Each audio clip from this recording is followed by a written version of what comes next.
Freeman. Ladies and gentlemen, this bout is in the BAMMA lightweight division. Let us welcome your first fighter to the ring. He is from South London, Tim Radcliffe. Tim Radcliffe, brown belt jiu-jitsu specialist, fighting out at the Nova Forza gym. Radcliffe won his last fight through TKO, but many of his past victories have been through the deadly rear naked choke, and he loves to use that technique. Now, Christian, great technique there, but he's against the Slam Man. Yeah, I think it's going to be a very physical fight for Tim. But look, you know, it's MMA. The great thing about the sport is anything can happen. We'll have to wait and see.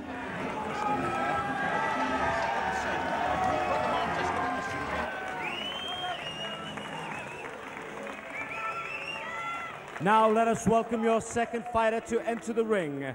He is from Middlesbrough, Abdul the Slam Man Mohamed. This guy's been fighting and been around since 2003 on the competitive stage. This is his 22nd competitive mixed martial arts bout. And Christian, a regular training partner with our MC tonight, Ian the Machine Freeman. That's got to help, isn't it? I mean, Ian has fought some of the best in the world.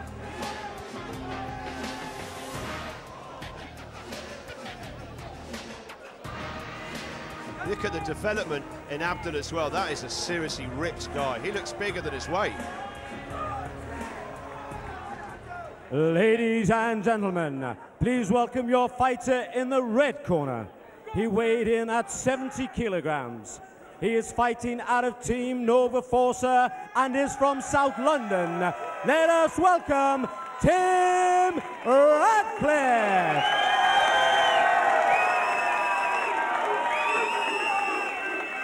Now let us welcome his opponent in the blue corner. He weighed in at 70 kilograms.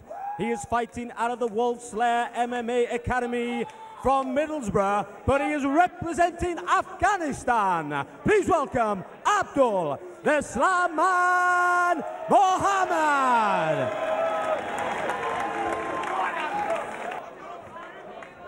So, guys, if we look at the stats there, both men are similar age. You can see the big height difference, and there's a big difference in the records as well. Yeah, there is. You know, both very experienced, though. Tim is the less experienced in this matchup, though. And on a big stage like this, on TV as well, could it be the thing that gives him the edge tonight? We'll have to wait and see. And as you said earlier, Rob, Abdul Mohamed's been around a long time. He'll want to make his mark. He'll know this is BAMMA. He'll know this is on TV. Obviously, he'll really want to capitalise on this, won't he? Definitely. I mean, let's not have any illusion. Out of those fights that Abdul has had, he's fought some of the greatest fighters this country has produced. You know, there's Paul Daly, there's Ross Point, and there's the Sammy Berricks, there's Luciano Azevedo, there's Ross Pearson. You know, this guy has fought them all. But Christian, we talk about him as the Slam Man, but we've seen Abdul finish fights upright. He's got a lethal spinning back fist. Yeah, this guy's a very strong fighter, a real contender here. But let's not write off Tim as well. And when you look at the two men there, very focused, the atmosphere has really ramped up for this second fight. It's caught the imagination, hasn't it? So here we go with the first of potentially three. And can Tim Radcliffe stop the Slam Man doing what he wants to do? And Rob, Christian mentioned both men very experienced, even the lesser experienced of the two. Do you think that'll be reflected in the way this fight starts? I think so. I mean, you can see straight away Abdul looking to move in, looking to come underneath for the takedown. Tim doing a fantastic job of cutting off Abdul's room, keeping the ring space short and tidy. Abdul leaping forward with big looping hands. Tim Radcliffe looks for the takedown. Abdul fires and he doesn't connect. This is where Tim is dangerous and will look to take the fight to ground. And Christian, it was actually Tim that went for the takedown there. Yeah, exactly. Look, he's got him up against the cage at the moment. He's trying to get wrist control. He's got one underhook in as well. There's blood on Tim Radcliffe as well. Don't sort of clash to the head. Good knee in there from Tim as well, right in the middle. Abdul firing on back in as well. I don't know who's cut at the moment. It looks like it. Is that Abdul's cut? It could be. Is it the nose, Rob, of Abdul Mohamed? Yeah, it seems the left-hand side of his nose seems to be cut, slightly split. May have been a clash of heads, may have been on the way in. Might have been a knee as they clinched, but Christian, immediately you can see the volume of blood. Now, fighters will be aware of this, and it can have a devastating effect mentally, can't it? Yeah, he's bound to shake him up a bit. Tim is a lot more physical in this fight up close, and this clinch up against the cage, and I thought he must have been really working his clinch work. He's just trying to move his head down at the moment. Looks like he might be trying to take him down there. Yeah, he's just trying to get there he is, he's trying to bring him down, sneaking his right leg behind him, but Abdul's too experienced, and they've broken away now. But Rob, that nose is bleeding freely.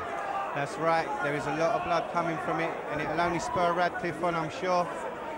And Christian, Tim, from that southpaw stance, it's ideal to be poking out that jab now, surely. Yeah, it does. Southpaws who lead with the right hand, very awkward to fight sometimes. Great left hand from Tim, got straight through the guard of Abdul. But Rob, that right hand can be firing into the left-hand side of Abdul's face, where that cut is. That's right, dangerous times for Abdul. He's got to keep his hands up, make sure Tim doesn't do him any more damage on the side of the face. You can see his face at the moment completely covered in blood. It looks a lot worse than what it is. Accidental low blow, Radcliffe caught. Now, Christian, that timeout will give Abdul time to recompose, won't it? Yeah, I don't know whether that nose is broken there or it's bleeding at the moment. That's a real low kick there as well. Stay there for me. Stay in the neutral corner. So we know it's accidental. We know that Tim Radcliffe has time to recover, but I feel this actually favoured Rob Abdul. Yeah, I think so. Abdul's a very, very tough, durable guy. Seems unfazed at the moment by the cut he has picked up on his nose. And Christian, it's almost like we're all waiting for that potential slam. We feel it's got to come. We feel it and we know it's coming. It's just a matter of when. Yeah, exactly. He's been throwing some big shots at the moment. Another clearly nice kick there as well from Tim. Radcliffe doing a good job at the moment, holding the centre of the cage, forcing Abdul to come forward. Abdul with big looping shots, connects there with a right hand. And this is one of the things we forget, Christian, how good Abdul can be upright. Well, here we go now. He's got a single leg up. He's taken him down. Beautiful work by Radcliffe. Shift straight into the guillotine choke, but Abdul able to get his head free. Beautiful technique there, Christian. He's snaked through his late leg as well. He's trying to get in the butterfly guard there as well. He's trying to sort of keep him at bay. He's in Tim's guard at the moment. Some good stuff there. He's got his one arm underhook. He's got his head control as well. Tim's looking good here. So, Rob, Abdul went for it, but it was actually almost the advantage for Tim, wasn't it? It was, and right now both fighters get back up, and Abdul loses balance. Tim tried to capitalise, doesn't quite connect. And Christian, they've both bought a big travelling fan club, and it really has raised the atmosphere for this fight. They've got to be feeding off the crowd. Fantastic uppercut there from Tim Radcliffe. This is a hell of a fight. And Rob, when you think of it, is this a turn-up for you? Did you think that Abdul would probably want to take him down early, slam him and work him? It hasn't happened. To be honest with you, I expected this fight to fight itself out on the ground at the moment. I'm very surprised that both guys are happy to keep it upright. And I'm sure Francis Higney, who's already made it through to the final, will be watching this one very, very closely. Now, Christian, you mentioned how good those hands were. At the moment, Tim is dominating the upright work. Yeah, he's controlling the centre of the cage here. He's controlling the pace as well. He had a fantastic guard as well. He was really drilled. He knew it was going to go down at some point. He didn't panic. He managed to get a rubber sort of guard there, butterfly guard, pushed him away, sprung straight back up. Great fight. Now, at this moment in time, as we're counting down towards the end of the first, do you feel Tim Radcliffe is as certain as authority and he's taking this round? They both got the other tiger. Look like he's trying to get a guillotine in there. He's moved off. Abdul's got his legs stuck there tightly. Wow, and they're back on their feet. Rob, has he been dominant, do you feel? I think Tim Radcliffe has put in a fantastic performance. I'm sure he's surprised Abdul as he throws uppercuts. Abdul is hurt. Abdul Mohamed is hurt. Radcliffe very accurate with his hands as the round Really is saved by the bell. Listen to the atmosphere here tonight. Absolutely unbelievable first round.